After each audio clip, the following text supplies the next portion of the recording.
যাতে বসে আছে, বসে বসে মানুষদের দেখাশোনা করতে করতে যাচ্ছে। তো ফলো করেছে যে একটা সাপ একটা হাতি খেয়ে ফেলা হয়েছে, খাইয়ে একটা গাছের গোড়ায় নিচে দিয়ে হালকা একটু দাঁত দিয়ে সেই গাছের যে চামড়া ছাল ছেড়ে নিয়ে অল্প একটু খেয়েছে। ওগুলো বেড়েছে কিরাম হলো,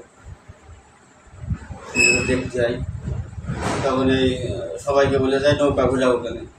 ও যে দেখে যে গাছের ছাল চামড়া তুলে খেয়েছে।